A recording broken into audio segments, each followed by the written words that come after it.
Et nous revoilà dans Cult & Click, la partie saucisson et visionnage. Une vidéo non, en plus elle est sponsorisée par personne, donc on va pas faire de la pub gratos pour le saucisson. On va parler donc de nos visionnages et je vais commencer. Oui, il est bon, hein. Tu peux m'en couper un bout mais moins gros que celui-là parce que sinon mâcher ça va pas être terrible. C'était pour lui je crois le morceau. Ah oui. Ouais, sinon c'est la bonne franquette. Alors si vous avez des bouts de table dans votre saucisson, c'est normal. C'est bon, t'as détruit la table. C'est grave. Pas mal. Non mais c'est grave ou pas détruire la table? Non, ça va. Non, on s'en fout. De toute manière, c'est tellement le swag et la thune. Voilà. C'est surtout le swag, moins la thune. Moi, je vais vous faire mon premier visionnage de la semaine. Ça va être Alien Covenant, le nouveau film de Ridley Scott, qui est, disons-le très clairement, une suite de Prometheus. Alors, je vais vous en parler rapidement parce qu'on va en faire une vidéo avec l'ami Big B dès qu'il l'aura vu. Et puis l'ami Cardel, il le voit aussi, mais je ne pense pas que tu l'auras vu, mon cher Cardel. Alors, Alien Covenant, pour moi, c'est une publicité mensongère. Très rapidement, sans spoiler, le film se divise en deux parties. La première, c'est un pur Alien, avec une ambiance excellente, une manière de filmer de Ridley Scott qui est au top. Le casting, c'est un casting pur Alien aussi, une ambiance vraiment top. Et là, pendant toute cette première partie, j'ai vraiment pris mon pied en me disant... C'est incroyable, j'ai retrouvé Alien, moi qui adore Alien, j'étais aux anges au cinéma, je me voyais déjà faire des tweets dithyrambiques sur Alien. Et puis, mais je le fais là le résumé. Et soudainement, il se passe un truc dans le film. Et là, c'est la descente aux enfers puisque nous ne sommes plus face à un alien, nous sommes face à la suite pure et simple de Prometheus. Et là, Ridley Scott hache l'univers alien, je trouve. Développe ses origines d'une manière qui ne me convienne pas du tout, crée une espèce d'ambiance malaisante qui ne me plaît pas, ne se rattache plus du tout à l'univers alien, ou alors quand il essaye, il le fait relativement mal. Bref, cette deuxième partie qui correspond à peu près à 60% du film est pour moi vraiment, vraiment ratée. Et ça en fait que Alien Covenant est à mes yeux une très très grosse déception. Ridley Scott veut continuer dans sa démarche de développer Prometheus Alien. Il veut pas faire de Alien 5, et c'est terrible, mais voilà. Ce qui me fait réagir avec Frost Chan sur le chat qui dit: dites-moi que vous êtes au moins sponsor par AOS car vous mangez un saucisson industriel, ça me fait mal au cœur. Mais on ne reçoit pas de saucisson de campagne, donc on est obligé de faire avec ce qu'on a et de prendre ça au leader price. Enfin, voilà, la vie de youtubeur, c'est plus ce que c'était. Nous, ça n'a jamais été. Mon cher Cardel, quel est ton visionnage de la semaine? Ce sera un visionnage coup de cœur. Je vais en profiter pour faire les deux en même temps. C'est une série qui est sortie il y a un petit moment, qui est donc dispo en intégralité, qui s'appelle Big Little Lies, avec notamment... Je vous propose que je finisse le saucisson.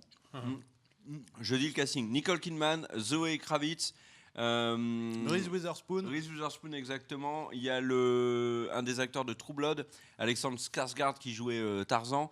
Il y a aussi l'actrice de Divergente. Laura Dern. Non, il y a Laura Dern aussi, bien sûr. Aussi, ouais. Comment s'appelle l'actrice de Divergente? Je sais plus, mais c'est vrai qu'elle y est. Shailene Woodley. Exactement.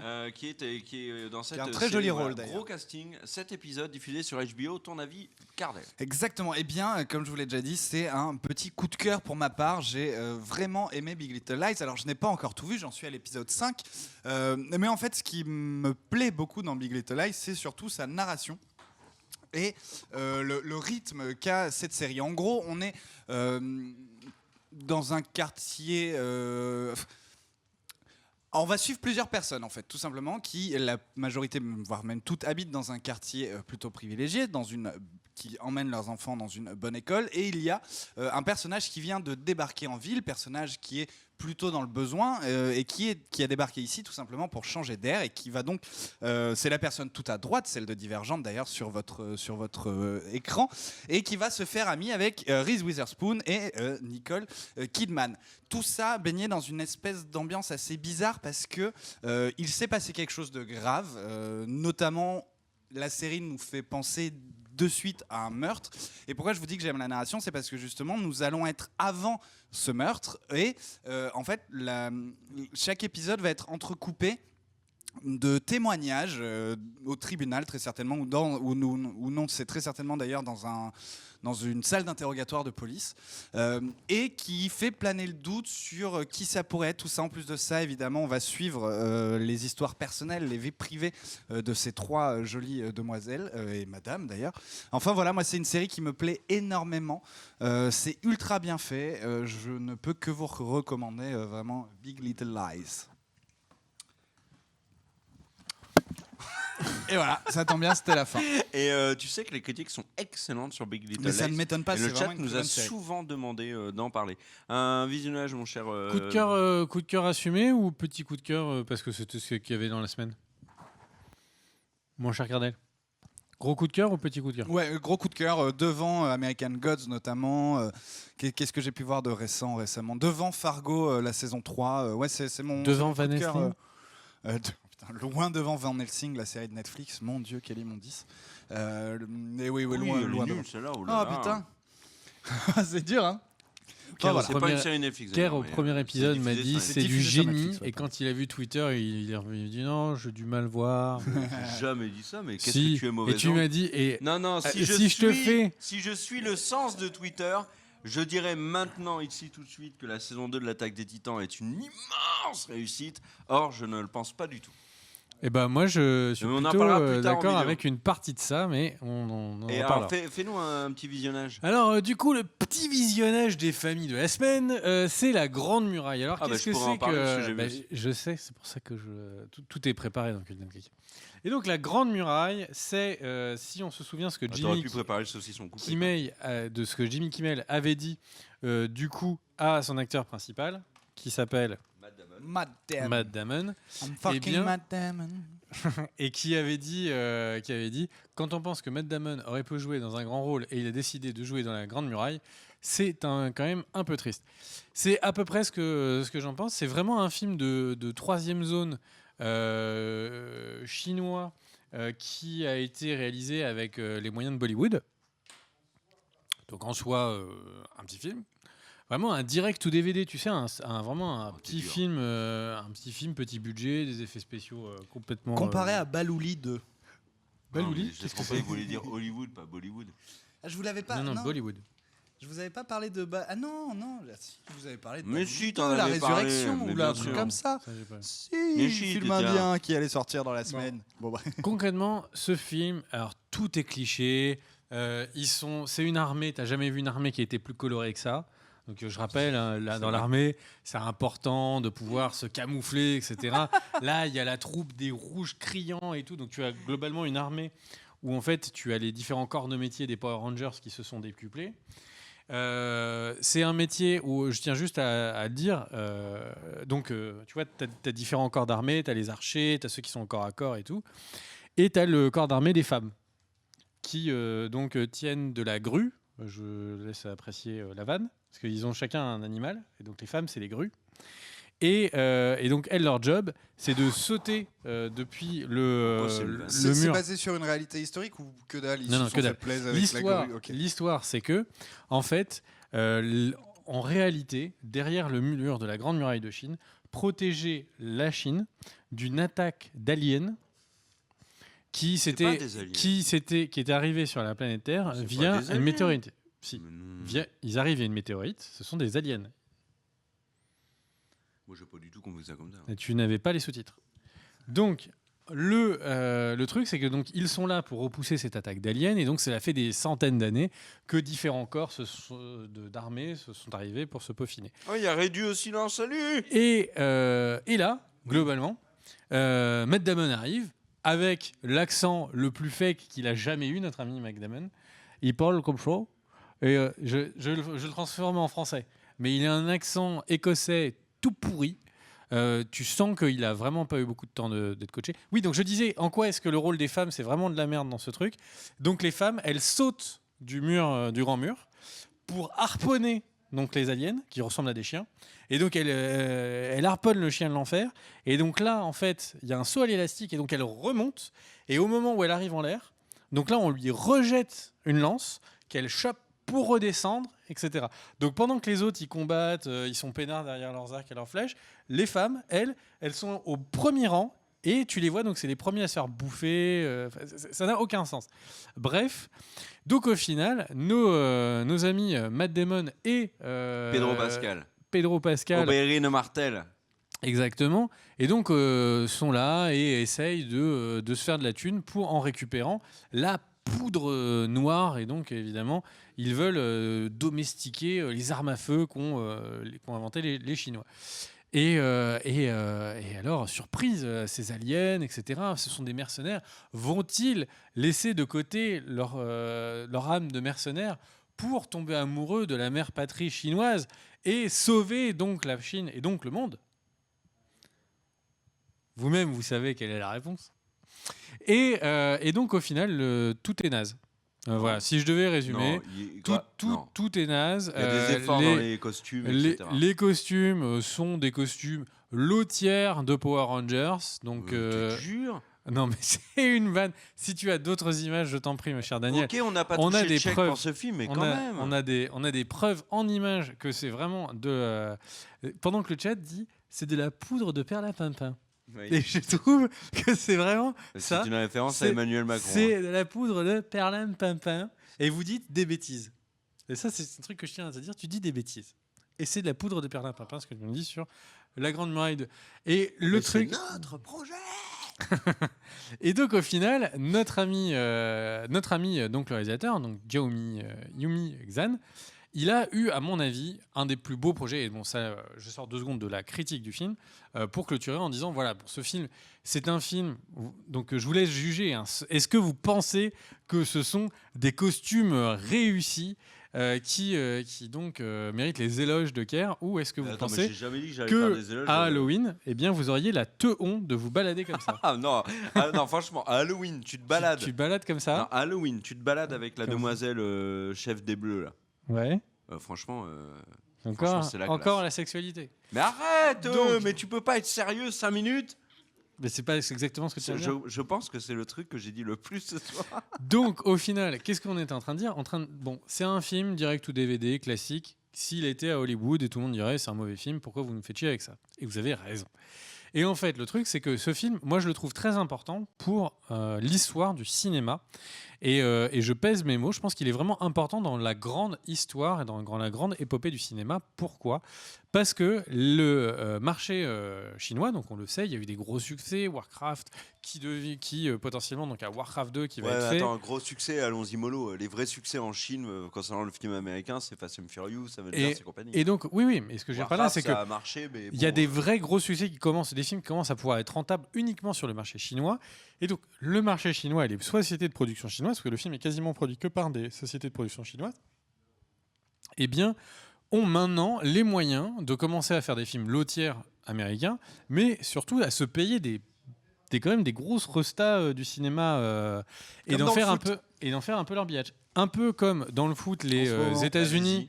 Les États-Unis ou la Turquie. Les Chinois. Ah non, mais c'est les Chinois. Oui, le Qatar, les Chinois. Non, tu es plus là. Tu mélanges tout. Le Qatar, c'est pas la Chine. Non, mais non, donc, c'est les deux championnats. Non, tu mélanges tout. Ça n'a pas de rapport. Mais il y en a un qui est en Moyen-Orient et l'autre, il est en. Si tu regardes le classement des joueurs de foot les mieux payés, t'as 1 Ronaldo, 2 Messi, 3 Lavezzi quand même. Bref, donc ce que je suis en train de dire, c'est que ce film est un des premiers tournants, voire le premier tournant. Lavezzi. De ce qu'on risque de voir de plus en plus, c'est-à-dire des films qui sont marketés, produits et faits pour le marché chinois avant tout. Et ensuite, il y aura des références, donc il y aura quelques acteurs connus pour qu'on nous fasse passer la pilule sur le marché donc occidental. Et on en vient donc à cette fameuse théorie de la colonisation. En fait, les Américains n'ont plus besoin d'attaquer un pays pour le coloniser parce qu'il y a cette colonisation grise, ce soft power, comme on dit. Comme dans Civilisation, la victoire culturelle. Exactement. Et donc, enfin, la Chine commence à essayer d'attaquer cette fameuse colonisation culturelle, parce que derrière tout ce que je viens de vous raconter, il y a beaucoup de principes chinois, c'est le collectif avant l'individu, etc., etc. Bref, moi je trouve que ce film, il est important par son placement de production. Voilà, après, il est nul à chier. À vous de voir si vous avez envie de voir ça. Alors moi, je vais faire un deuxième petit visionnage juste avant, parce que vous en parlez beaucoup sur le chat. Alors, je ne suis pas à jour dans Better Call Saul, mais les critiques sur la saison 3 Et donc tu voulais sont donner ton avis. sont dithyrambiques. Et bien évidemment, il y a 2 autres excellentes séries qui sont actuellement diffusées, dont on n'a pas encore parlé, mais dont on parlera plus tard. C'est Fargo saison 3 et surtout The Leftovers saison 3. Et l'attaque des Qui alors Titans, là, saison 2. oui, aussi l'attaque des Titans saison 2, mais là on en parlera dans la chaîne. Il y a American Gods aussi, mais on en parlera aussi sur la chaîne. Donc voilà, moi je vais vous parler d'une autre série, c'est une série française. Ça fait très longtemps que je n'ai pas parlé de série française sur la chaîne, et c'est la série 10%. 10%, c'est une série Et pourquoi diffusée tu parles sur de France. ça avant de parler du mur de... Ah non, la Grande Muraille, j'ai pas de. Tu veux rien dire? Ouais, non, je m'en fous. Ok. Mais vraiment. Là, ça va le coup de J'ai défendre. vu le film, je l'ai terminé, je me suis dit, bah je m'en fous. Et puis je suis passé à autre chose. Mais vraiment. Par contre, 50 nuances plus sombres que j'ai pu voir, mais j'en parlerai plus tard aussi. Ça, c'est une purge. Alors, qu'est-ce que je voulais dire? Non, c'est la Vésie est 3e, il me semble. T'avais un coup de gueule sur ta région. Non, mais non, pas du tout. Touche pas à ma région. Même si elle vote de manière chelou, malheureusement, à mon plus grand dame. Je veux vous parler de la série 10%, série diffusée sur France 2, récupérée par Netflix pour la saison 1. La saison 2, elle n'y est pas encore. C'est une série, chaque saison, de 6 épisodes d'environ 45 minutes. Le principe, c'est quoi? 10%, ça fait référence à la part que touchent les agents sur les contrats signés par les acteurs, car on suit une agence parisienne d'agents, donc de stars de cinéma. Et le principe est très simple. Dans chaque épisode, il y a des guests. Donc, par exemple, Julien Doré, il y a un épisode avec Norman, il y a un épisode avec Lucchini, un épisode avec Nathalie... non, c'est pas Nathalie Baye. Avec des actrices françaises. Ouais, Isabelle Adjani, ça commence avec Cécile de France, François Berléand, etc. Donc ça, c'est déjà pas mal. Les acteurs qui jouent leur propre rôle développent une vie fictive à côté. Donc par exemple, Audrey Fleurot, qui est une jeune maman, a besoin d'argent, donc elle fait des photos avec un milliardaire russe et ça fait polémique. Il y a Virginie Efira et Ramzi Bedia qui font croire... Donc ils jouent leur propre rôle, mais qui font croire qu'ils vivent ensemble depuis des années et que Virginie Efira le trompe, etc. Mais donc tout ça Ça a l'air intéressant. tout ça crée des petites histoires vraiment intéressantes. Mais à côté de ça, ils développent surtout l'histoire de cette agence où on a 4 agents, dont Camille Cotin, qui était celle qui jouait dans Connasse, qui est excellente dans la série. Tous sont très bons, les 4, mais aussi leurs assistants. Et ça, j'ai trouvé que c'était intéressant.